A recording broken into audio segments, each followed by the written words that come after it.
Hello friends, नमस्कार। मैं हितेश कुमार एक बार फिर से आप सभी का ज्ञान कोश यूट्यूब चैनल में स्वागत करता हूं। जैसा कि दोस्तों मैंने पिछली क्लास में बताया था कि अब हमारा बैच शुरू हो चुका है।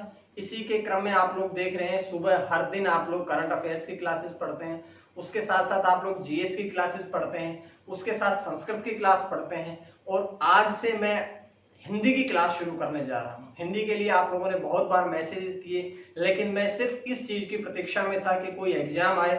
जैसा कि अभी हम एग्जाम से वो देख रहे हैं कि अभी हो सकता है आने वाले 3-4 महीने बाद कोई एग्जाम रहे, तो हम उसी बात को ध्यान में रखते हुए अब हिंदी की क्लासेस भी पढ़ेंगे और हिंदी की क्लास को ऐसे ही रूटीन में क्रम के अनुसार एक क्लास, जैसा कि हम क्लास में पढ़ते हैं तो उसी हिसाब से हम क्रम के अनुसार ही क्लासेस को पढ़ते चलेंगे।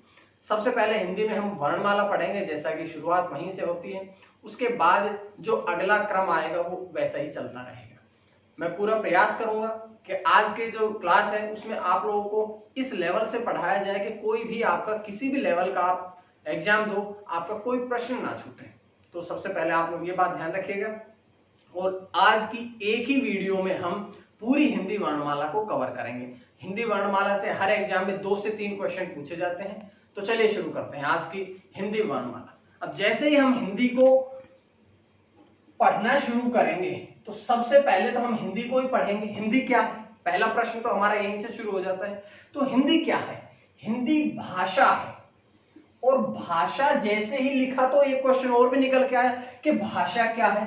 भाषा जो है वो भाव अभिव्यक्ति का माध्यम है। अपने विचारों को, मन के भावों को दूसरों के सामने प्रकट करना ही क्या कहलाता है? भाषा कहलाता है। और हम अपने विचारों को कितने प्रकार से दूसरों के सामने प्रकट कर सकते हैं? तो हम जब लिख करके अपने विचारों को प्रकट करते हैं तो वो भाषा का लिखित रूप कहलाता है। जब बोल करके अपने विचारों को प्रकट करते हैं तो वो भाषा का मौखिक रूप कहलाता है। लेकिन जब हम ना लिखें ना बोले, बल्कि हम इशारों के द्वारा, हम संकेतों के द्वारा अपने विचारों को जब प्रकट करते हैं तो वो भाषा का सांकेतिक रूप कहलाता है। तो ये आप लोगों ने जरूर पढ़ना है कि भाषा का अर्थ है भावाभिव्यक्ति का साधन, जो लिख करके प्रकट की, लिखित रूप, बोल करके, मौखिक रूप और संकेतों के द्वारा जब प्रकट की जाती है भाषा तो वो सांकेतिक रूप कहलाता है। लेकिन एक क्वेश्चन और भी निकल के आता है कि जो ये भाषा है, ये भाषा शब्द की उत्पत्ति कहां से हुई है? तो भाषा जो शब्द है इसकी उत्पत्ति संस्कृत की भाष धातु से हुई है। बहुत बार एग्जाम में पूछते हैं ये कि भाषा शब्द की उत्पत्ति कहां से हुई है। तो भाषा शब्द की उत्पत्ति जो है वो संस्कृत की भाष धातु से हुई है, जिसका अर्थ होता है बोलना। ये बात आप लोग पढ़ेंगे। और एक प्रश्न और मैं आप लोगों को बताऊं, आप लोगों ने पीसीएस में या लेखपाल में इन सब में देखा होगा कि एक क्वेश्चन आया था कि हिंदी जो शब्द है वो हिंदी शब्द कौन सी भाषा का है? तो हिंदी शब्द जो है वो हिंदी का नहीं, बल्कि हिंदी शब्द भी फारसी भाषा का है। तो ये बात आप लोगों ने पढ़नी है। अब इसके आगे चलते हैं। अब आगे जब हम चलेंगे तो सबसे पहला जो प्रश्न बनता है वो ये बनता है कि भाषा की सबसे छोटी इकाई क्या है? देखिए, हमने हिंदी पढ़ा, हमने भाषा पढ़ी, उसके रूप पढ़े। अब हम जब उसमें उतरेंगे, हम विषय में, अध्याय में उतरेंगे तो एक प्रश्न जरूर बनेगा और सबसे इंपॉर्टेंट प्रश्न बनता है ये कि भाषा की सबसे छोटी इकाई कौन सी है। हर एक के बाद एक एग्जाम में पूछे जाने वाला प्रश्न है कि भाषा की सबसे छोटी इकाई क्या है। तो बताइए, अगर हम उच्चारण के आधार पर देखें तो उच्चारण के आधार पर सबसे छोटी भाषा की जो इकाई है वो है ध्वनि। और प्रत्येक ध्वनि को लिखने के लिए कुछ चिन्हों को निर्धारित किया गया है जो क्या कहलाते हैं? वर्ण कहलाते हैं। तो यहां से एक प्रश्न बना कि अगर एग्जाम में पूछा जाता है कि उच्चारण के आधार पर भाषा की सबसे छोटी इकाई कौन सी है, तो वो ध्वनि है। और हर एक ध्वनि को लिखने के लिए कुछ चिन्हों का निर्धारण किया गया है जो क्या कहलाते हैं? वर्ण। अर्थात उच्चारण के आधार पर सबसे छोटी इकाई ध्वनि और लेखन के आधार पर सबसे छोटी इकाई क्या होगी? वर्ण होगी। ये दोनों में कंफ्यूज होने की आवश्यकता नहीं, मैंने पूरी तरह से आपको समझाया। एक प्रश्न और बता देता हूं यहीं से कि वर्ण का जो उच्चारित रूप है वो क्या कहलाएगा? ध्वनि। और ध्वनि का जो लिखित रूप है वो क्या कहलाएगा? वर्ण। तो आप लोग इन दोनों में बिल्कुल कंफ्यूज ना होइएगा, ठीक है? यहां से मुझे पूरी उम्मीद है आप लोगों को पसंद आ रही होगी चीज और समझ आ रहा होगा। अब देखिए, हमने यहां तक पढ़ा के वर्ण। अब वर्ण से जब हम आगे बढ़ेंगे तो वर्ण से ही एक और शब्द बनता है जिसे हम कहते हैं क्या, वर्णमाला। आज का जो हमारा विषय है हिंदी है, और हिंदी विषय के अंतर्गत जो आज का अध्याय है वो कौन सा है, हिंदी वर्णमाला। तो चलिए शुरू करते हैं हम हिंदी वर्णमाला।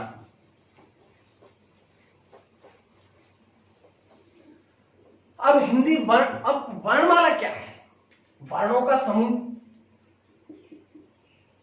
क्या वर्णों का समूह वर्णमाला है? क्योंकि हम शॉर्ट रूप में यही कहते हैं कि वर्णों का जो समूह है वो वर्णमाला कहलाता है। तो क्या वर्णों का समूह वर्णमाला होता है? नहीं होता है, क्योंकि अगर वर्णों का समूह वर्णमाला है तो क, स, न, ल, प ये क्या वर्णों का समूह है कि नहीं? ये वर्णों का समूह है, लेकिन क्या ये वर्णमाला है? नहीं है। क्यों? क्योंकि ये सारे वर्ण तो आते हैं, लेकिन जब इन सभी वर्णों को एक व्यवस्था के अनुसार लगाया जाता है, एक क्रम के अनुसार लगाया जाता है, तब वो क्या कहलाता है, वर्णमाला। ध्यान रखिएगा, वर्णों का समूह कभी भी वर्णमाला नहीं कहलाता है, बल्कि वर्णों का व्यवस्थित या वर्णों का क्रमबद्ध या वर्णों का क्रमागत समूह जो है वो वर्णमाला कहलाता है। क्रमागत का अर्थ क्या है कि क के बाद में सदैव ख का ही नंबर आएगा, ख का ही क्रम आएगा, और ख के बाद में हमेशा ग, घ, इस प्रकार से सभी वर्णों का एक एक व्यवस्था, एक एक क्रम के अनुसार नंबर आता है, वो क्या कहलाती है, हिंदी की वर्णमाला। तो वर्णमाला समझ में आया होगा। अब एक प्रश्न और बनेगा कि जो हिंदी की वर्णमाला है वो कितने भागों में बटी हुई है। वर्णमाला समझ में आई।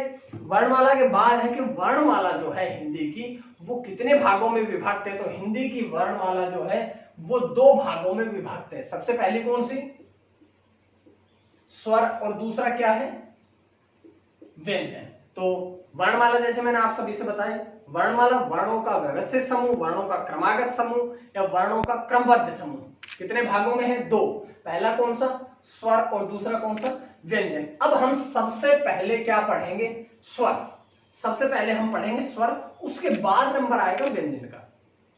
तो चलिए सबसे पहले पढ़ते हैं स्वर।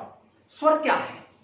जब हमने सबसे पहले शुरू करी होगी उस समय से ही डेफिनेशन तो सेम है कि स्वर क्या है। स्वर का अर्थ यह है कि जिन वर्णों को बोलते समय किसी अन्य वर्णों की सहायता नहीं ली जाती है वो क्या कहलाते हैं, वो कहलाते हैं स्वर। जिनको बोलते समय किसी अन्य वर्ण की सहायता नहीं ली जाती है वो क्या कहलाते हैं, स्वर कहलाते हैं। अब एक प्रश्न और भी पूछता है, क्योंकि आजकल एग्जाम में वो डेफिनेशन को थोड़ा परिवर्तित करके आपसे पूछता है। वो ये पूछता है एग्जाम में कि स्वतंत्र कौन से हैं, स्वतंत्र रूप से उच्चारित कौन है। अरे जब अभी तो बताया भाई कि स्वर का अर्थ है कि जो किसी के, जो बिना किसी की सहायता से बोले जाए, अर्थात जो अपने आप में ही स्वतंत्र रहे, और जब स्वतंत्र रहेगा वही क्या कहलाएगा, स्वर। तो आपके यहां से एक प्रश्न और भी क्लियर होता है कि स्वर का अर्थ यह है कि जो स्वतंत्र है, जो किसी अन्य की सहायता से नहीं बोले जाते हैं, वही क्या कहलाते हैं, स्वर कहलाते हैं। और स्वरों को कुछ भागों में बांटा गया है। सबसे पहले हम बात करते हैं स्वरों को मात्रा या उच्चारण के आधार पर कितने भागों में बांटा गया है। तो स्वरों को मात्रा या उच्चारण के आधार पर 3 भागों में बांटा गया है। कौन कौन से 3 भागों में? सबसे पहला है ह्रस्व स्वर, दूसरा क्या है, संधि स्वर, और तीसरा क्या है, प्लुत स्वर। तो स्वरों को जब हमने बांटना शुरू किया तो सबसे पहले किस आधार पर बांटा है, सबसे पहले बांटा है स्वरों को मात्रा या उच्चारण के आधार पर। मात्रा या उच्चारण के आधार पर स्वर के कितने भेद हैं, 3। सबसे पहला ह्रस्व स्वर, दूसरा संधि स्वर, और तीसरा प्लुत स्वर। अब हम एक एक करके पढ़ते हैं। सबसे पहला ह्रस्व स्वर। ह्रस्व स्वर का अर्थ यह है कि जो मूल रूप से बोले जाते हैं, जो स्वर मूल है, या जिन स्वरों के आप और अधिक टुकड़े नहीं कर सकते हैं, या जो स्वर सबसे छोटे हैं, वो क्या कहलाते हैं, ह्रस्व स्वर कहलाते हैं। जैसे अ, ई, उ और रे। क्या इनके और भी अधिक टुकड़े हो सकते हैं? क्या अ से छोटा भी कोई स्वर हो सकता है? नहीं हो सकता। तो जब नहीं हो सकता, ये सबसे छोटे हैं, इसीलिए ह्रस्व स्वर को ही एक और नाम दिया गया है। क्या नाम दिया गया है, लघु स्वर। और जो आगे आने वाले जितने भी स्वर हैं वो इन्हीं से मिलकर के बनते हैं, ये मूल है उनका, आगे आने वाले सभी स्वरों का। तो जब मूल है तो ह्रस्व स्वर का ही एक और नाम भी है, उसे क्या कहते हैं? ह्रस्व स्वर का ही एक और नाम है लघु स्वर। क्यों? क्योंकि आप इनसे छोटे इनके टुकड़े नहीं कर सकते, लघु का मतलब भी तो छोटा ही तो है, तो इनसे छोटे कोई स्वर नहीं है, इसलिए ह्रस्व स्वर को क्या कहते हैं? लघु। और इनसे ही मिलकर के आगे आने वाले स्वर बनते हैं, ये मूल रूप है, इसीलिए ह्रस्व स्वर को ही लघु या मूल स्वर भी कहते हैं। अब बढ़ते हैं अगले क्वेश्चन पे। अगला इसी का ह्रस्व स्वर के बाद दूसरा नंबर आता है संधि स्वर का। शायद ये सुनने में थोड़ा अलग लगे, संधि का टॉपिक अलग है, संधि का अलग अध्याय रहेगा, लेकिन ये संधि नहीं है बल्कि संधि स्वर है। अब संधि का मतलब क्या है? संधि का मतलब है कि मेल। संधि का अर्थ क्या होता है? मेल। और यहां लिखा है संधि स्वर, अर्थात जब दो स्वर आपस में जुड़ते हैं तो वो क्या कहलाता है? संधि स्वर। अब ये स्वर भी आपस में कितने प्रकार से जुड़ते हैं? दो प्रकार से। सबसे पहला कौन सा? दीर्घ, और दूसरा कौन सा? संयुक्त। तो आप इस बात को पढ़ेंगे कि मात्रा या उच्चारण के आधार पर स्वरों को तीन भागों में बांटा। जो संधि स्वर है उसको कितने भागों में बांटा? दो भागों में। सबसे पहले लिखा है दीर्घ। दीर्घ शब्द का अर्थ क्या है? दीर्घ का अर्थ है बड़ा। बड़ा मतलब कि जब दो सजातीय स्वर, सजातीय मतलब कि एक ही सजातीय, समान जाति के या एक ही जाति के जब दो स्वर मिलते हैं तो वो क्या कहलाते हैं? दीर्घ स्वर। जैसे सबसे पहले हम अ में अ को ही जोड़ दें, अरे अ और अ दोनों समान जाति के हैं, दोनों सजातीय हैं, तो मिलकर के अपने ही दीर्घ का निर्माण किया, और दीर्घ का निर्माण हुआ तो वो क्या कहलाया? दीर्घ स्वर। अगला कौन सा है? ई। जब दो ई जुड़ी तो बड़ी दीर्घ ई का निर्माण हुआ, दीर्घ है इसलिए दीर्घ में आ गया। अगला कौन सा है? उ। तो दीर्घ उ का निर्माण हुआ। तो ये जो दीर्घ स्वर जब दो सजातीय, समान जाति के, एक ही जाति के जब दो स्वर जुड़ते हैं तो अपने ही बड़े का निर्माण करते हैं, जो क्या कहलाता है? दीर्घ स्वर कहलाता है। इसके बाद एक चीज और देखिए, देखो ये मूल स्वर में हमने बताया था कि इन्हीं से मिलकर के आगे आने वाले बनते हैं। अब यहां ये भी जुड़ गया, यहां ये भी जुड़ा, अगला ऊ भी जुड़ा, लेकिन ये भी जोड़ दें हम और निर्माण कर दें दीर्घ री का। क्या ऐसा होता है? क्योंकि अ भी जुड़ गया, ई भी जुड़ा है, ऊ भी जुड़ा है, तो हो सकता है कि दीर्घ ये री भी जुड़ता हो, लेकिन ऐसा नहीं होता है। क्यों? ऐसा होता है ये सही बात है, लेकिन हम हिंदी पढ़ रहे हैं, हिंदी में ऐसा नहीं होता है, ये होता है संस्कृत में। ऐसा होता है संस्कृत में, लेकिन हिंदी में ऐसा नहीं होता है, इस बात को आप लोग ध्यान रखिएगा।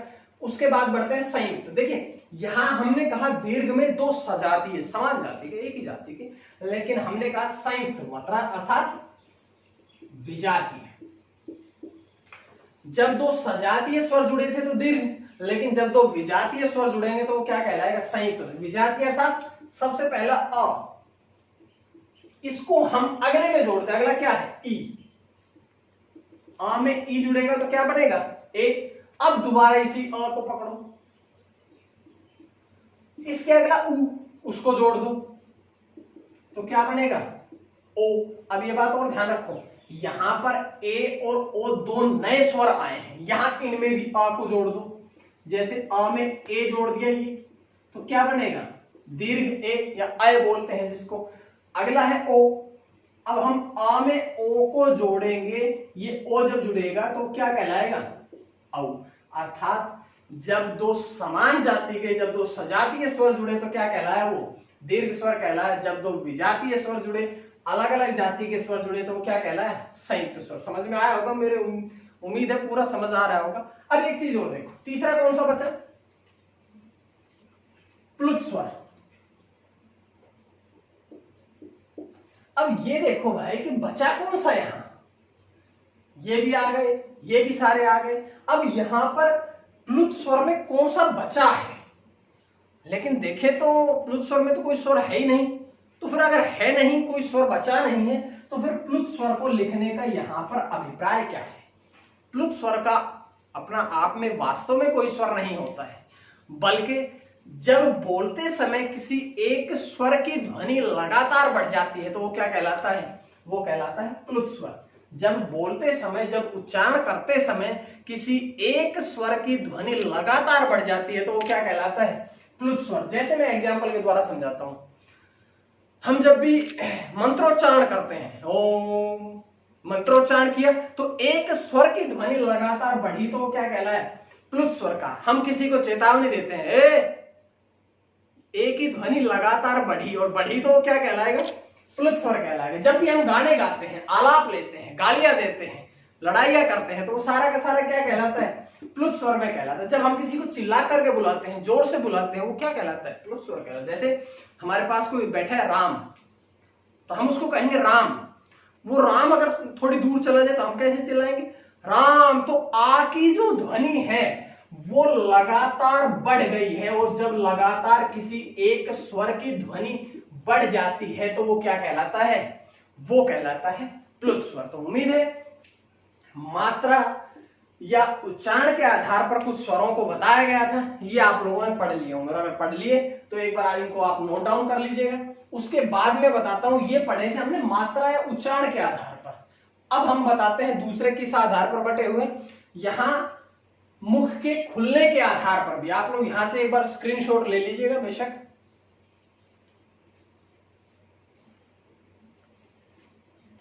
अब हम बात करते हैं मुख के खुलने के आधार पर। तो मैं मिटाता हूं इनको।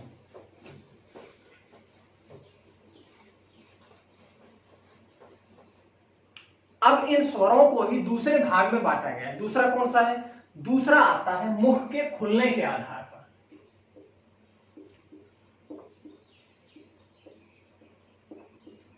अब मुख के खुलने के आधार पर, मुंह के खुलने के आधार पर स्वरों को कितने भागों में बांटा गया? तो इन स्वरों को कुछ भागों में बांटा गया है। वैसे तो 4 भागों में बांटा गया है। एक एक करके हम यहां पढ़ते हैं। सबसे पहले हम पढ़ते हैं विव्रत स्वर।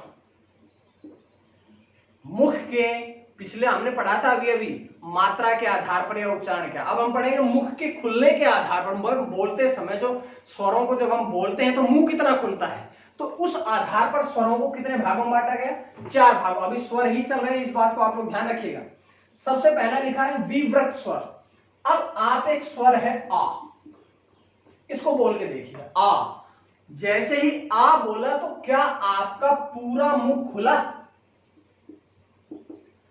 जिन स्वरों को बोलते समय आपका पूरा मुख खुलता है वो क्या कहलाते हैं? विव्रत स्वर। ध्यान रखिएगा कि जब किसी स्वर को बोलते समय, जिन स्वरों को बोलते समय आपका पूरा मुख खुलता है वो क्या कहलाते हैं? विव्रत स्वर। इसी के विपरीत है एक संव्रत। विपरीत कहने का अर्थ है कि यहां पूरा मुंह खुला। अब इसके विपरीत है तो ऐसा तो कहेंगे नहीं कि मुंह बंद रहे, क्योंकि मुंह बंद करेंगे तो फिर बोल नहीं पाएंगे। तो जहां पूरा मुख खुलता है वो कहलाता है विव्रत स्वर। लेकिन जिन स्वरों को बोलते समय आपका मुख लगभग बंद रहे, क्योंकि पूरा बंद नहीं रहेगा, यहां पर मुख रहेगा लगभग बंद। जैसे ई, उ और दीर्घ उ, अर्थात पूरा मुंह खुला विव्रत। जब मुख लगभग बंद रहा तो वो क्या कहलाएगा? संव्रत स्वर। और संव्रत के जैसा ही एक और है अर्ध संव्रत। लगभग बंद, अर्ध मतलब आधा, कि जब मुख आधा बंद रहेगा, जब मुख आपका आधा बंद रहेगा तो वो क्या कहलाएगा? अर्ध संव्रत। कौन कौन से स्वर आते हैं? तो यहां आते हैं ए और ओ। अब जैसा संव्रत का अर्ध संव्रत है ऐसा ही विव्रत का भी अर्ध विव्रत है। यहां पूरा मुख खुला, यहां मुख लगभग बंद रहा, यहां आधा मुख बंद और यहां आधा मुख खुला रहेगा। आधा मुख खुला रहेगा और आधा मुख खुला रहेगा। वो कौन कौन से हैं? तो बचे कौन कौन से हैं? सबसे पहले तो अ बचा है, उसके बाद कौन सा बचा? इसका बड़ा रूप और एक ओ का बड़ा रूप औ। तो ये स्वर वे हैं जो विव्रत, जब पूरा मुख, ये मुख के खुलने के आधार पर हम पढ़ रहे हैं। सबसे पहले पढ़ा था विव्रत, जब पूरा मुख खुलेगा आ, लगभग मुख और बंद रहेगा ई, उ, उ। लगभग दोनों ओष्ठ एक दूसरे को स्पर्श करने के हालात में है, तो वो कहलाएगा समृत। अर्धसमृत आधा मुख बंद रहेगा और आधा मुख खुला रहेगा, वो क्या कहलाएगा?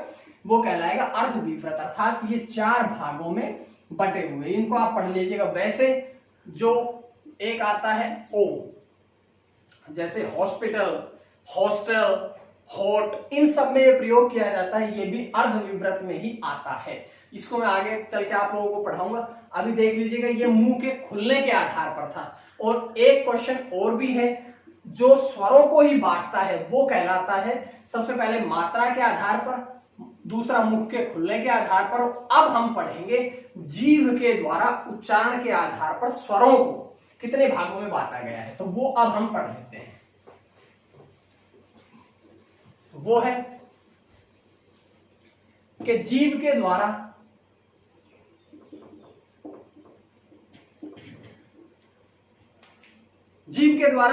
भी स्वरों को, जीभ के द्वारा उच्चारण के आधार पर भी स्वरों को बांटा गया है। इनको कितने भागों में बांटा गया? तो इनको बांटा गया है 3 भागों में। सबसे पहला कौन सा? अग्र स्वर। दूसरा कौन सा? मध्य स्वर। और तीसरा कौन सा? पश्च स्वर। अर्थात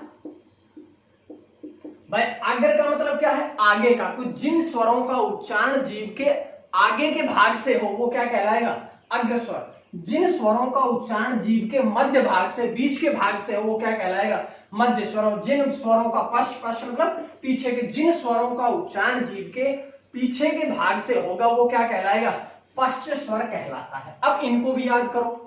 तो इनको याद करने के लिए भाई सबसे पहला स्वर कौन सा है? अ। जो सबसे पहला स्वर है उसको हम जीभ के कौन से भाग में रखेंगे? मध्य भाग में रखेंगे। तो अर्थात अ का उच्चारण कौन सा हुआ? जीभ के कौन से भाग से हुआ?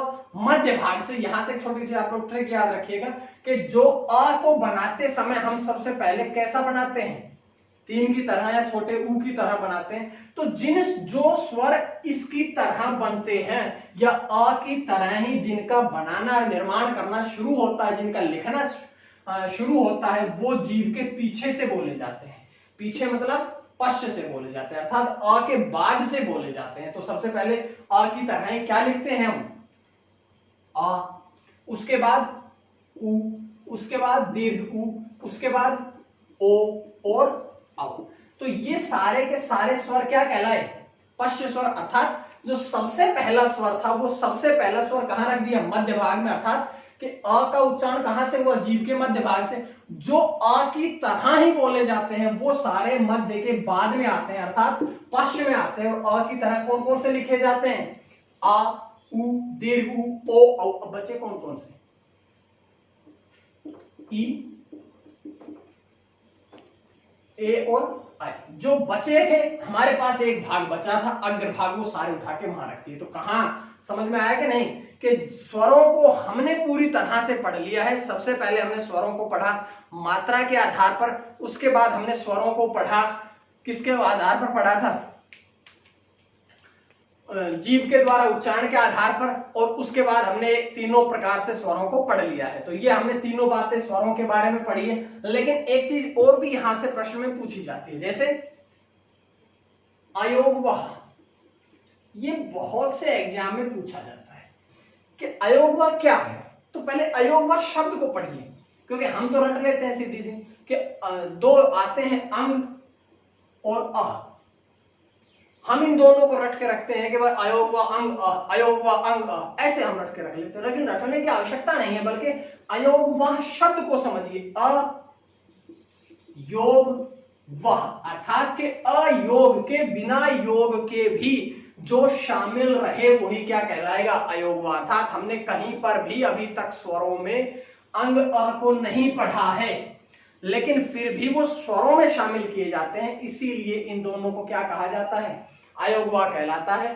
अंग और अह को क्या कहते हैं हम? अयोगवा कहते हैं। समझ में आई बात? लेकिन अगर मैं आप लोगों से पूछूं अभी कि ये क्या है, इस अकेले को क्या कहेंगे, तो ये कहलाएगा विसर्ग। और ये अकेला क्या कहलाएगा? अनुस्वार।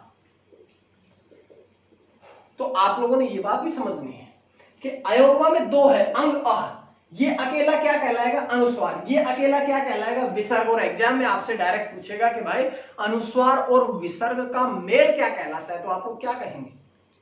क्योंकि आप लोगों ने तो एक चीज रटी हुई है अयोगवा अंग अह, अयोगवा अंग अह। अगर आपसे वही चीज को दोबारा एग्जाम में पूछता है कि भाई ये अयोगवा ये क्या कहलाता है अनुस्वार और ये क्या कहलाता है विसर्ग, तो अगर आपसे पूछ ले अनुस्वार और विसर्ग का मेल क्या कहलाता है, तो वो क्या कहलाएगा अयोगवा। समझ में आई बात? तो मैंने बताया आप सभी से एग्जाम में पूछता है स्वर कितने हैं, तो आप लोग 11 लगाएंगे। लेकिन अगर आपसे एग्जाम में ये पूछता है कि कुल स्वर कितने हैं, जब ये कुल शब्द जुड़ेगा तो कुल में अयोगवा भी जुड़ेगा, अर्थात कुल स्वरों की संख्या फिर कितनी हो जाएगी 13 हो जाएगी। ये आपके स्वर थे। मुझे पूरी उम्मीद है अभी तक आप लोग अच्छी तरह से क्लास पढ़ रहे होंगे, आप लोग एंजॉय कर रहे होंगे क्लास में। क्या क्लास वाली फीलिंग मेरे हिसाब से तो मुझे आ रही है, आप लोगों को भी आ रही होगी। तो उसके बाद हम पढ़ेंगे व्यंजनों को, तो एक बार देख लीजिएगा। तो हमने स्वरों को पढ़ लिया है। स्वरों के बाद जो नंबर आता है वो आता है व्यंजन का। जब हमने स्वर शुरू किए थे तो स्वर की डेफिनेशन पढ़ी थी कि स्वर का अर्थ ये है कि जिनको बोलते समय किसी अन्य की सहायता नहीं ली जाती, जिन वर्णों को, वो स्वर कहलाते हैं, या जो स्वतंत्र रूप से उच्चारित है वो स्वर कहलाते हैं। लेकिन अब बात करते हैं व्यंजन की। व्यंजन की डेफिनेशन में हम सिंपल सी वही बात लिखेंगे, जिन वर्णों को बोलते समय किन की सहायता ली जाती है, स्वरों की सहायता ली जाती है, वो क्या कहलाते हैं व्यंजन कहलाते हैं। जो स्वर की सहायता से बोले जाते हैं वो कहलाते हैं व्यंजन। तो व्यंजनों को भी कुछ भागों में बांटा गया है। सबसे पहले पढ़ते हैं व्यंजनों को कुछ वर्गों में बांटा गया है। तो जो ये 5 वर्ग हैं, इन 5 वर्गों को हम कहते हैं सबसे पहले तो स्पर्श व्यंजन। अब स्पर्श का अर्थ क्या है? स्पर्श का अर्थ है छूना, कि जिन वर्णों का उच्चारण करते समय जीभ मुख के किसी न किसी भाग को स्पर्श करती है वो कहलाते हैं स्पर्श व्यंजन। और स्पर्श व्यंजनों को कितने वर्गों में बांटा गया है? तो स्पर्श व्यंजनों को 5 वर्गों में बांटा गया है। क का वर्ग क वर्ग, च का वर्ग जो च से शुरू हो वो च वर्ग, जो ट से शुरू हो वो ट वर्ग, जो त से शुरू हो वो त वर्ग, और जो प से शुरू हो वो क्या कहलाएगा प वर्ग। तो वर्गों की संख्या कितनी 5 है। लेकिन हर एक वर्ग में भी कितने कितने वर्ण हैं 5, क ख 1 2 3 4 5, वर्गों की संख्या भी 5 और प्रत्येक वर्ग में वर्णों की संख्या भी 5। इस प्रकार से अगर आपसे पूछा जाए कि वर्ग के आधार पर वर्णों की संख्या कितनी है, तो वर्ग के आधार पर वर्णों की संख्या कितनी है 25 है। और 25 से याद आया कि 25 ही क्या कहलाते हैं स्पर्श व्यंजन, क्योंकि ये स्पर्श व्यंजन जो है यहां तक का स्पर्श व्यंजन का अर्थ है जिन वर्णों को बोलते समय जीभ मुख के किसी न किसी भाग को स्पर्श करती है। तो इसमें कितने वर्ग आए 5 वर्ग। क वर्ग में क ख ग घ, इस प्रकार से 5-5 आप लोग पढ़िएगा। उसके बाद दूसरा भाग जो बटा हुआ है वो है अंतःस्थ वर्ण। अंतःस्थ मतलब कि जिन वर्णों का उच्चारण स्वर और व्यंजन के बीच से किया जाता है वो क्या कहलाते हैं अंतःस्थ। कितने आते हैं इसमें 4, य र ल व। उसके बाद आता है ऊष्म। अब आपने जब साइंस पढ़ी होगी तो उसमें एक शब्द आता है ऊष्मा। ऊष्मा मतलब गर्माहट, ऊष्मा मतलब कि हीट, कि जिन वर्णों को बोलते समय जीभ और दांत के बीच में हल्की सी ऊष्मा उत्पन्न हो, श श स, जब घर्षण उत्पन्न हो तो वो क्या कहलाते हैं ऊष्म व्यंजन। इनकी संख्या भी कितनी है 4 है। आप लोग इस बात को ध्यान रखेंगे। उसके बाद बढ़ते हैं संयुक्त व्यंजन। जब हमने स्वर पढ़े थे तो वहां पढ़े थे संयुक्त स्वर। जब दो स्वर आपस में जुड़ते हैं अ ई ए, आ उ ओ, वो सारे के साथ जब दो स्वर जुड़े थे तो संयुक्त स्वर कहलाए थे। लेकिन जब दो व्यंजनों का मेल होगा तो वो क्या कहलाएगा, वो कहलाएगा संयुक्त व्यंजन। और संयुक्त व्यंजन कितने हैं, ये भी संख्या में 4 हैं। लेकिन ये पूछता नहीं है कि कितने हैं, बल्कि ये पूछता है कि ये किन किन के मेल से बने हैं। तो वो आप लोग देख लीजिएगा। इसको क्या बोलते हैं क्ष।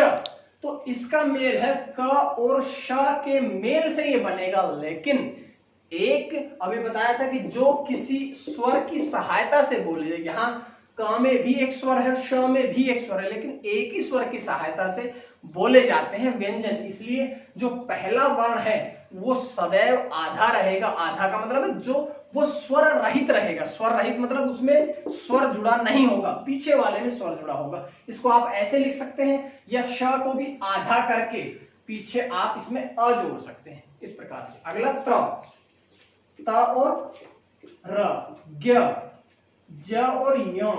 देखिए ये वाला है, तो ज प्लस य, ज्ञ बोलते हैं लेकिन शुद्ध इसका ज होता है, ना कि ज्ञ। ये संस्कृत में इसका उच्चारण ज्ञ के स्थान पर ज होता है, तो आप इस बात को ध्यान रखिएगा। उसके बाद है श्र। श्र मतलब श और र।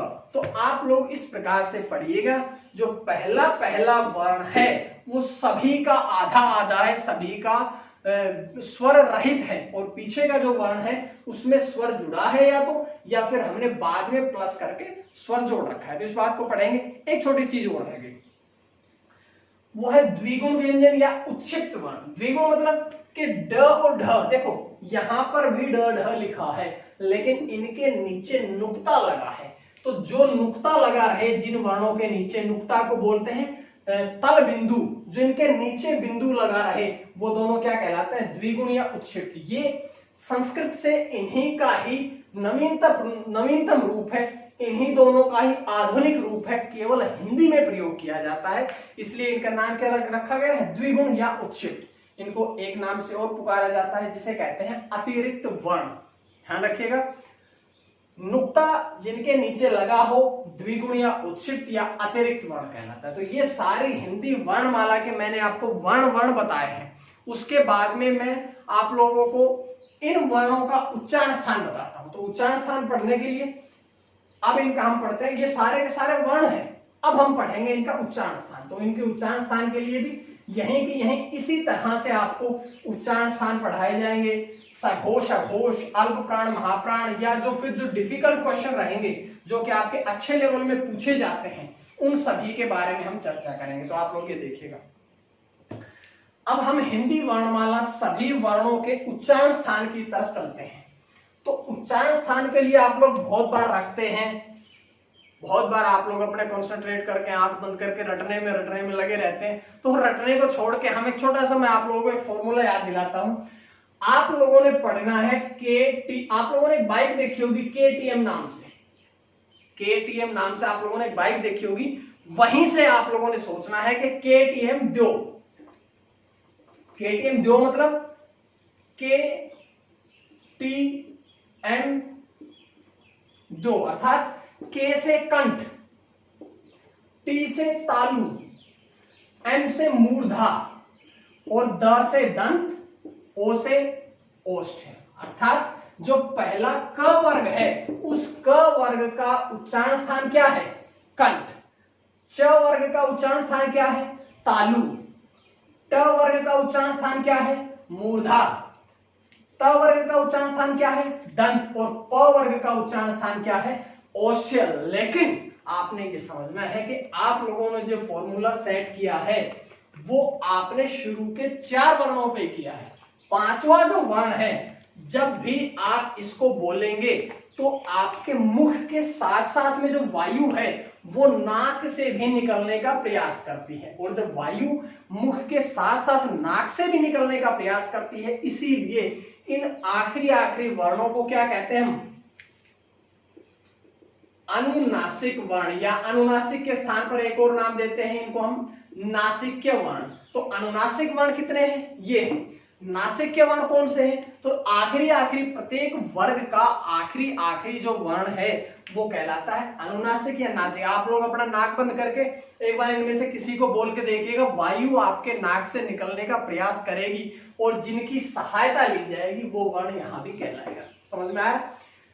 KTM दो, K से कंठ, T से तालु, M से मूर्धा, द से दंत, O से ओष्ठ है। ये सारा वर्ग समझ में आया? उसके बाद अनुनासिक या नासिक के कौन से हैं ये समझ में आया? अब एक क्वेश्चन और UPSI में आया था शायद, कि आप कौन से वर्ग को जब तक नहीं बोल पाएंगे जब तक आपके दोनों ओष्ठ एक दूसरे को स्पर्श नहीं करेंगे। तो क्या आप प वर्ग के में जितने भी वर्ण हैं इनको क्या बोल पाएंगे जब तक आपके दोनों ओष्ठ स्पर्श नहीं होंगे? जब तक प, फ, ब, भ।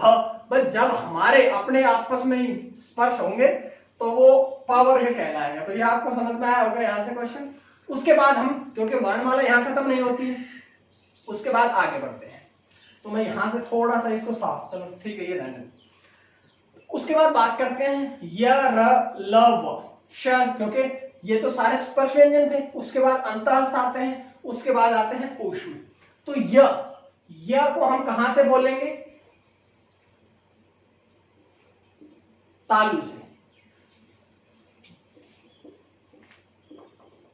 य, ल, व जो होते हैं अंतःस्थ जो कहलाते हैं, उसमें सबसे पहला कौन सा है? य को उठा करके कहां रख दिया? तालु में, अर्थात य का उच्चारण स्थान में क्या हुआ? तालु। अब उसके बाद में र और ल जो है, इन दोनों को बोलने के लिए हम क्या कहते हैं? इनको वर्तस्य वर्ण कहते हैं। एक बहुत इंपॉर्टेंट प्रश्न कि व का उच्चारण स्थान क्या है। बहुत बार आपके एग्जाम में अभी तक का सबसे ज्यादा बार पूछा गया क्वेश्चन कि व का उच्चारण स्थान क्या है। तो व को बोल के देखो। व को जब भी आप बोलोगे तो आपके दांत आपके ओष्ठ को स्पर्श करते हैं, और जब दांत और ओष्ठ दोनों एक दूसरे को स्पर्श करते हैं, इसीलिए व को क्या कहते हैं? हम दंतोष्ठ वर्ण कहते हैं। समझ में आया? अब अपना अगला बच गया इसका, क्योंकि स्पर्श व्यंजन खत्म, अंतःस्थ खत्म, उसके बाद आते हैं ऊष्म। ऊष्म में कौन कौन से हैं? श, स और ह। देखो, पहला श उठा करके य के पास रख दो, तो इस श का उच्चारण स्थान क्या हुआ? तालु। अगला जो श है वो अगले वर्ग में रख दो। अगला वर्ग कौन सा है? मूर्धा। और अगला श कौन सा है? इसको उठा के हमने यहां रख दिया, अर्थात ये श का उच्चारण स्थान ये, और अगला स कौन सा है? सड़क वाला। तो इसको उठा के भी हमने दंत में रख दिया, अर्थात कि श का उच्चारण स्थान तालु, श का मूर्धा, स का उच्चारण स्थान दंत। अब आखिरी बचा कौन सा? ह। तो ह के लिए का उच्चारण स्थान जो है वो सदैव कंठ प्रयोग करते हैं। लेकिन जो एक इंपॉर्टेंट क्वेश्चन है वो ये है कि ह का उच्चारण स्थान नहीं पूछते हैं। अगर पूछे तो आपको याद है कि ह का उच्चारण स्थान क्या है? कंठ है। लेकिन वो आपसे उच्चारण स्थान पूछने की बजाय ये पूछेगा कि ह को और किस नाम से जाना जाता है। तो ह को जाना जाता है स्वर यंत्रमुखी नाम से। स्वर यंत्रमुखी का अर्थ क्या है? कि स्वर यंत्रमुखी, अर्थात कि जब भी आप ह को बोलोगे तो जब ह की जो वायु निकलती है वो सीधी अंदर से गले को टकराएगी और बाहर निकल जाएगी। गले को टकराएगी, इसीलिए हम इसको क्या कहते हैं? कंठ। लेकिन इसके किसी भी उच्चारण स्थान की आवश्यकता नहीं पड़ती है। स्वर तंत्रियां जो है वो हमारे गले में है, जिनसे कि सभी वर्णों की वायु आवाज निकलती है। इसलिए ह का एक नया नाम दिया गया है स्वर यंत्रमुखी वर्ण। ये सारे के सारे वर्णों का उच्चारण स्थान हुआ, लेकिन सारे के सारे व्यंजनों का उच्चारण स्थान हुआ, लेकिन हमने अभी तक स्वरों का उच्चारण स्थान नहीं पढ़ा है। इसी डायग्राम में स्वरों का उच्चारण स्थान भी पढ़ लेते हैं। स्वर जो है वो सदैव जोड़े के साथ है। आपने देखा होगा कि पहले अ आता है, फिर उसी का बड़ा रूप आ, उसके बाद ई आता है, उसी का बड़ा रूप ये, उसके बाद उ, उसका री अकेला बीच में, फिर ए आए, ओ आओ। इस प्रकार से पूछे जाते हैं। तो देखो ध्यान रखो, पहला जोड़ा ये बना, हमने पहले जोड़े को उठा करके पहले वर्ग में रख दिया। पहला वर्ग कौन सा है? क वर्ग। क वर्ग का उच्चारण स्थान क्या है? कंठ। तो अ आ को उठा करके हमने कहां रख दिया? कंठ में रख दिया, अर्थात अ और आ का उच्चारण स्थान में क्या हुआ? दूसरा वर्ग कौन सा है? ई ई। दूसरे जोड़े को उठा करके दूसरे वर्ग में रख दिया, क्या है इसका उच्चारण स्थान? तो ई ई का उच्चारण स्थान क्या हुआ? तालु।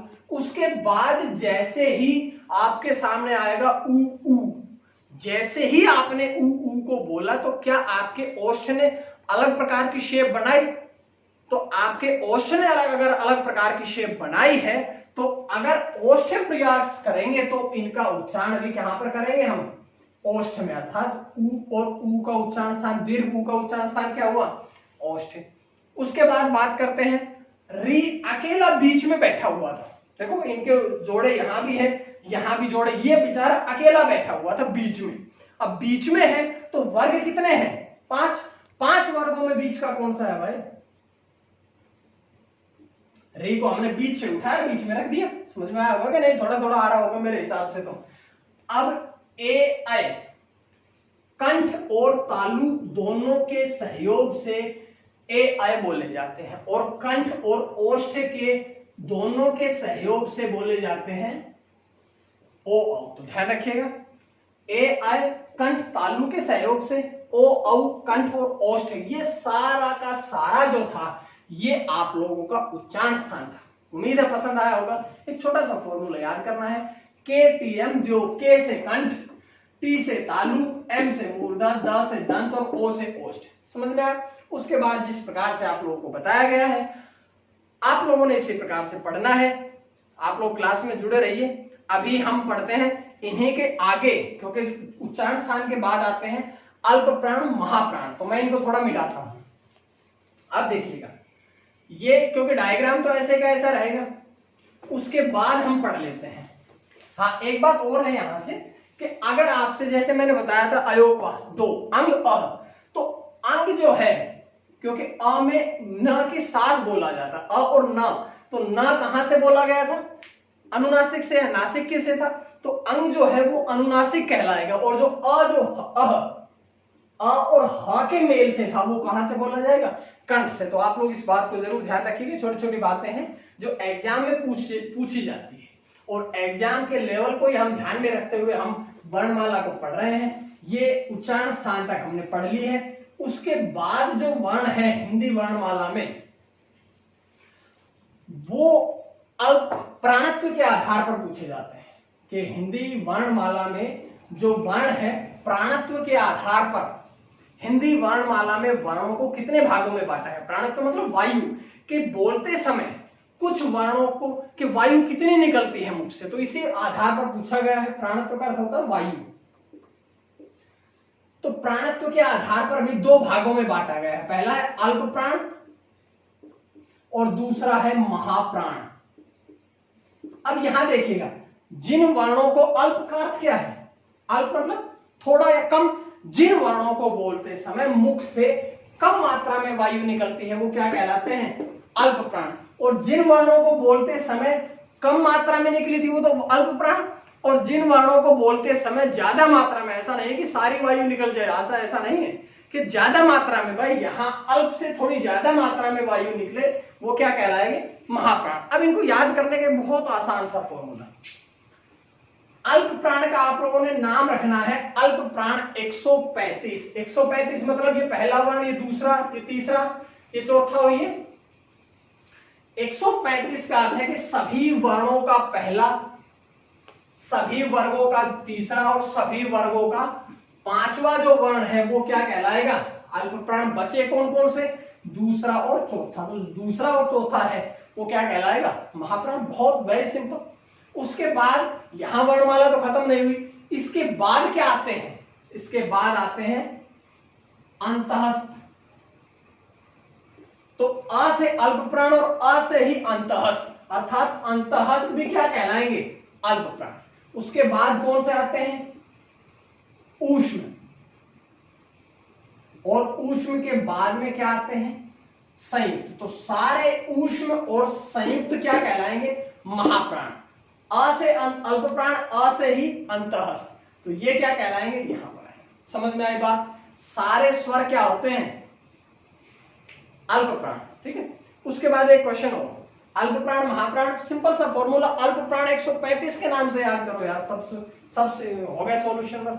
अब अगला देखो, प्राणत्व के बाद में जो प्रश्न बनता है वो ये बनता है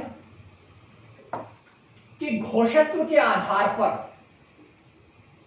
हिंदी वर्णमाला को कितने भागों में बांटा गया है। घोषत्व मतलब कि जिन वर्णों को, जब हम वर्णों को बोलते हैं, जब उच्चारण करते हैं, तो जो स्वर तंत्रियां हैं, जो उच्चारण स्थान है, वहां पर कंपन पैदा होता है। तो कुछ वर्णों को बोलते समय कंपन पैदा होता है, कुछ वर्णों को बोलते समय कंपन पैदा नहीं होता है। तो घोषत्व के आधार पर भी वर्णों को कितने भागों में बांटा गया? 2।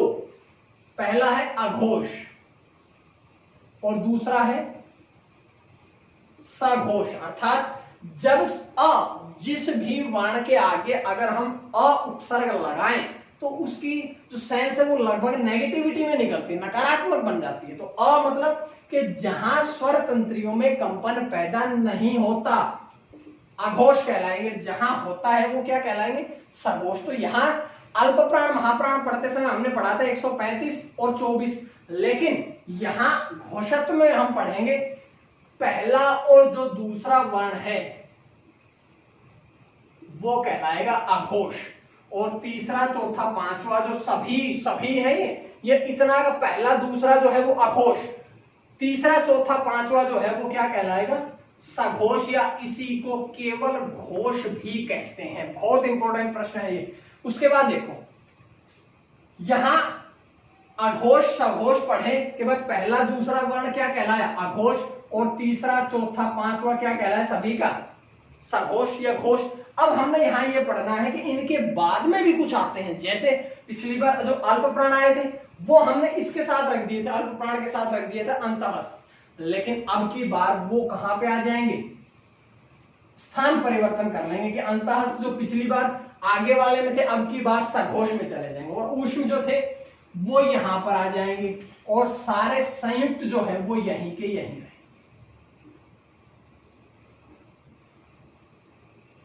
समझ में आया? पहला दूसरा अघोष, तीसरा चौथा पांचवा सघोष या घोष, और अंतःस्थ सघोष ऊष्म घोष, ये संयुक्त वर्ण है घोष। तो ये घोषत्व के आधार पर भी हमने पढ़ा है कि वर्णमाला जो है वो दो भागों में बटी हुई है। सबसे पहले अघोष और घोष दोनों में बट गई है। तो ये सारी बातें थी। अब मैं आप लोगों को वे प्रश्न बताऊंगा, वे क्वेश्चंस बताऊंगा जो डीपली आप लोगों से पूछे जाते हैं। ये वर्णमाला समाप्त नहीं हुई है, बल्कि अब वर्णमाला शुरू हुई है, ऐसा समझिएगा। जो बहुत इंपॉर्टेंट क्वेश्चन है, जो हाई लेवल के हाई से हाई लेवल में पूछे जाते हैं, उन प्रश्नों पर हम चर्चा करेंगे। अब उसके बाद एक बार आप स्क्रीनशॉट ले लीजिएगा ताकि मैं आगे इसको बढ़ाता हूं। तो ये वर्णमाला में स्वर व्यंजनों का पूरी तरह से हमने विस्तार पूर्वक पढ़ लिया है। अब हम जो बहुत ही महत्वपूर्ण प्रश्न है अब हम उन पे चर्चा करते हैं। एक एक करके मैं सारे समझाता हूं, मैंने बोर्ड पे लिखे हुए हैं। सबसे पहला समझिएगा, सबसे पहले लिखा है कि क्वेश्चन पूछा जाता है कि अर्धमात्रिक स्वर क्या है। अर्धमात्रिक क्या है, और स्वर नहीं कि अर्धमात्रिक क्या है। तो अर्धमात्रिक जो है वो सभी व्यंजनों को क्या कहा जाता है, अर्धमात्रिक। अर्ध मीन्स आधा, कि जो व्यंजनों को ही अर्धमात्रिक क्यों कहा जाता है, क्योंकि व्यंजन जो है वो स्वर के बिना नहीं बोले जा सकते हैं। स्वरों में मात्रा होती है, और जो बिना मात्रा के नहीं बोले जा सकते हैं उन्हें क्या कहा जाता है, अर्धमात्रिक। के इनमें मात्रा की यानी कि स्वर की इनको बोलने के लिए आवश्यकता पड़ेगी, इसलिए अर्धमात्रिक जो है वो सारे व्यंजन कहलाते हैं। अगला प्रश्न बनता है कि अमात्रिक क्या है। अमात्रिक के जो मात्राओं में जिसे काउंट ना करे वो क्या है। तो अ को क्या कहा जाता है, अ की जो मात्रा है उसे अमात्रिक कहा जाता है, उसे नगण्य कहा जाता है, उसे माना नहीं जाता है। क्यों, कई बार पूछा जाता है पल पल सभी वर्णों में केवल अ की मात्रा जुड़ी है, और अ की मात्रा को क्या कहा जाता है, अमात्रिक। तो क्वेश्चन पूछा जाता है कि कौन से शब्द में कौन सा शब्द अमात्रिक है। तो अमात्रिक क्योंकि अ को मात्रा नहीं मानते हैं, इसलिए जहां भी अ की मात्रा मिले वो क्या कहलाएगा, अमात्रिक। उसके बाद करते हैं बात एक मात्रिक। जब हमने स्वर पढ़े थे तो स्वरों को मात्रा के आधार पर तीन भागों में बांटा था। सबसे पहला था ह्रस्व स्वर, उसी को मूल स्वर कहा, उसी को लघु स्वर कहा। दूसरा कहा था हमने संधि स्वर, दो भागों में बांट दिया, दीर्घ स्वर और संयुक्त स्वर। तो सबसे पहला जो था ह्रस्व स्वर, जिसे लघु स्वर भी कहते हैं, तो वो क्या कहलाएगा, एक मात्रिक। क्योंकि जितने भी ये है, अ है, ई है, उ है, री है, इन सभी की कितनी कितनी मात्रा है भाई, एक एक तो मात्रा है, इसीलिए इनको कहा जाएगा एक मात्रिक। अब द्वि मतलब दो मात्राएं। जितने भी संधि स्वर में थे, देखो अ में अ जुड़ा तो आ बना, कितनी मात्राएं हैं, दो मात्राएं। तो दो मात्राएं हैं, तो जो संधि स्वर है वो सारे के सारे क्या कहलाए, द्विमात्रिक। किसी को भी देख लीजिएगा, आ में अगर हम ए को जोड़ देंगे तो आय बनेगा, यहां भी दो है। तो जब दो दो मात्राओं से या दो दो स्वरों से जुड़ करके बनता है तो इसलिए इसको क्या कहा गया, द्विमात्रिक। अब हम कहेंगे त्रिमात्रिक क्या है। त्रि मतलब तीन। अब तीन मात्राएं कहां जुड़ गई, लेकिन एक बात ध्यान रखो, हमने कहा था कि जब दो मात्राओं से भी ज्यादा समय लगे, हम कहें चेतावनी दे, गालियां दे, आलाप लें, मंत्रोच्चारण करें, गाने गाएं, तो यहाँ पर कितने राम चेतन उनको बुलाएं जोर से, तू कहां भाई, राम, सोनू, मोनू। तो जब एक स्वर की मात्रा 3 स्वरों के बराबर हो जाती है, इसीलिए उसे क्या कहते हैं, सारे प्लुत स्वरों को क्या कहेंगे हम, त्रिमात्रिक स्वर। अगला प्रश्न है,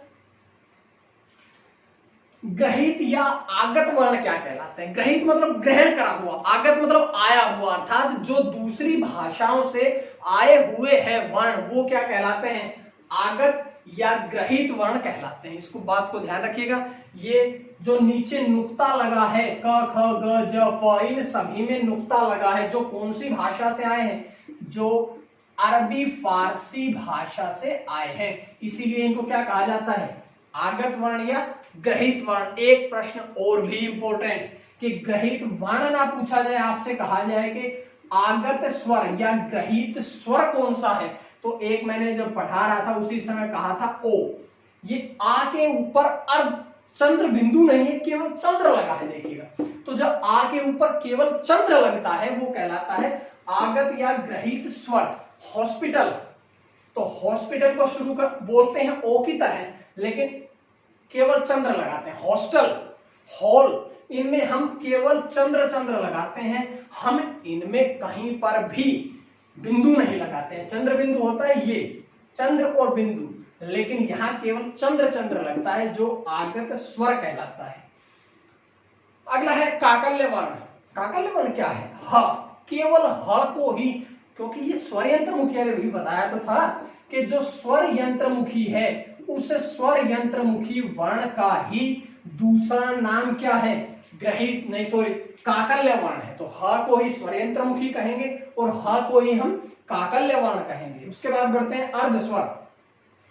यहां अर्धमात्रिक पढ़ा था, यह है अर्ध स्वर। अर्ध स्वर मतलब आधा स्वर।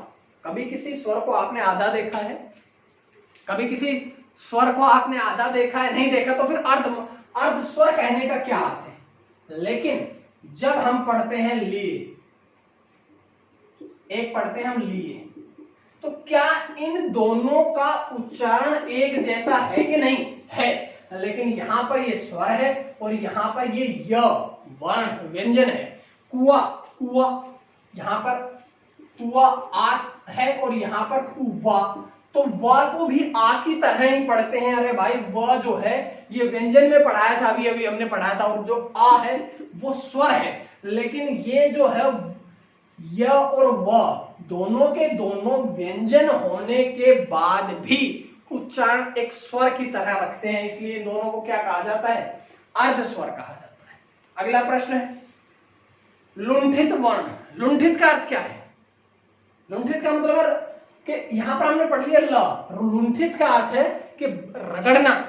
जब हम र को बोलते हैं, या घर्षण होना, जब हम र को बोलते हैं तो जीभ के आगे के भाग और ऊपर तालू के भाग में घिसाव होता है या रगड़क होती है, इसीलिए इस र को क्या कहा जाता है, लुंठित वर्ण कहा जाता है। पढ़ते रहिएगा, बहुत इंपॉर्टेंट प्रश्न है, यहां से तो बहुत डीपली क्वेश्चन है।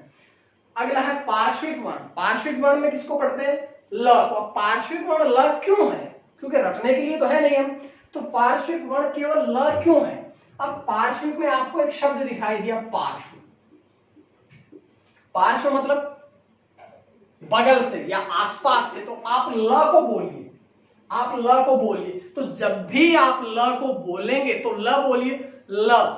जीभ का आगे का भाग ऊपर के तालू को लगेगा और लगने के बाद जो वायु है वो जीभ के आसपास या बगल से निकल जाती है। आप ल को बोल के देख सकते हैं, और जब आसपास से वायु निकल जाती है ल को बोलते समय, इसीलिए ल को क्या कहा जाता है, पार्श्विक, क्योंकि पार्श्व शब्द का अपना अपना स्वयं का अर्थ है आसपास या बगल से। अगला प्रश्न, हमने वर्तस्य पढ़े थे र और ल उच्चारण के स्थान पर, लेकिन वर्तस्य जो है दंत मूल भी कहा जाता है। वर्तस्य वर्ण जो है इनको दंत मूल, दांत का मूल स्थान पर मसूड़े तो है, ऊपरी मसूड़े, इसीलिए वर्तस्य को क्या कहा जाता है, दंत मूल वर्ण। प्रकंपित र, अब र प्रकंपित क्यों है? क्योंकि जब भी आप र को बोलेंगे तो जीभ में कंपन पैदा, र को बोलते समय केवल यहां लुंठित ही नहीं कहलाएगा, केवल कंपन पैदा, हमने बताया था कंपन पैदा होगा, घर्षण पैदा होगा। तो जब होगा तो जहां कंपित, कंपित मतलब कंपन होना, तो र को जब आप बोलते हैं तो आपकी जीभ में कंपन पैदा होता है, और कंपन पैदा होता है, इसीलिए र को क्या कहा गया है? प्रकंपित वर्ण भी कहा गया है। अगला प्रश्न, संप्रक्त ध्वनि क्या है?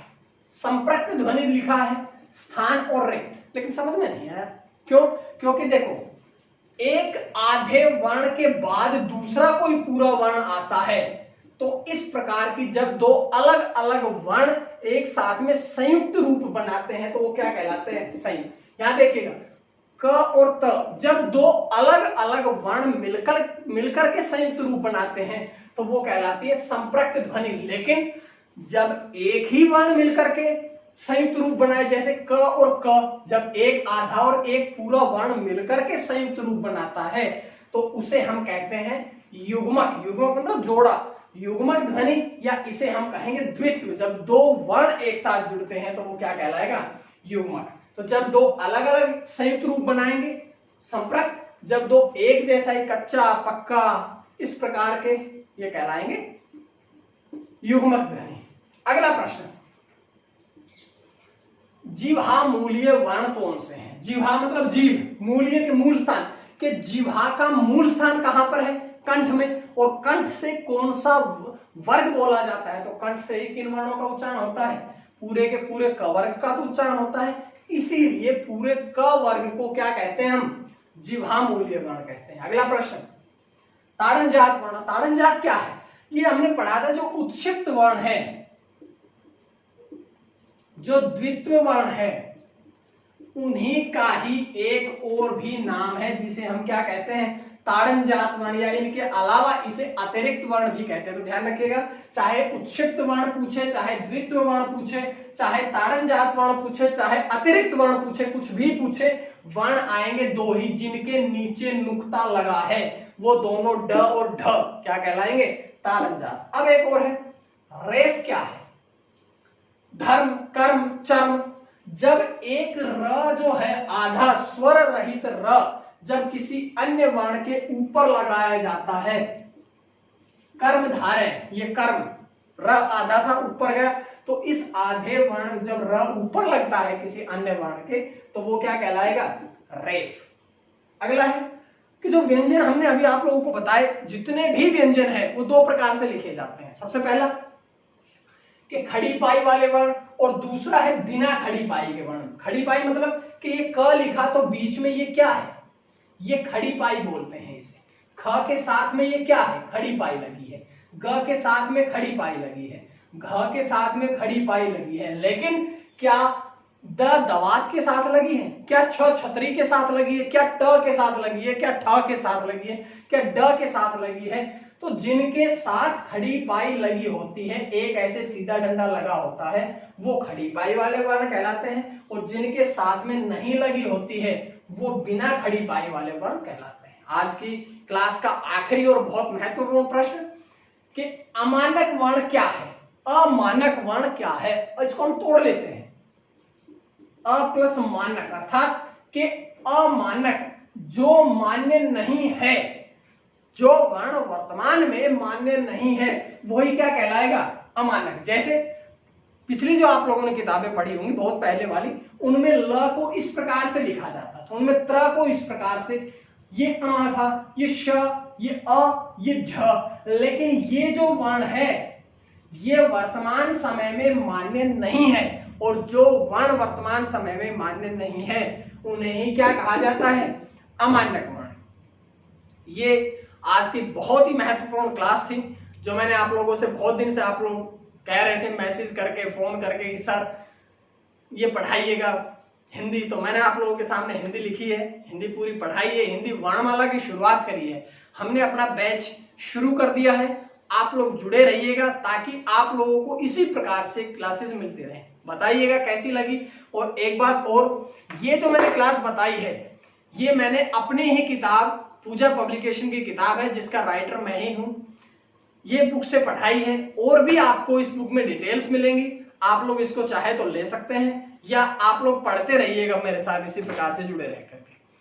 तो आप लोगों का सहयोग बना रहेगा, हम लोग लंबे समय तक साथ चलते रहेंगे। आप लोगों की जितने भी एग्जाम्स हैं, इससे बाहर मेरे हिसाब से तो वर्णमाला में कुछ जाएगा नहीं। अगर कोई होगा बाहर से तो मैं अगली क्लासेस में बताता रहूंगा। अब आप लोगों को 2-3 क्लास लगातार हिंदी की मिलेंगी, जीएस मिलेगी, संस्कृत की क्लासेस मिलती रहेंगी, डेली करंट अफेयर सुबह 4 बजे मिलती रहेगी, और भी क्लासेस, साइकोलॉजी की क्लासेस मिलती रहेंगी। तो आप लोग चैनल के साथ जुड़े रहिएगा। आप लोगों का बहुत बहुत धन्यवाद। पढ़ते रहिए, मां सरस्वती की कृपा आप सभी पर बनी रहे। आप सभी का बहुत बहुत धन्यवाद।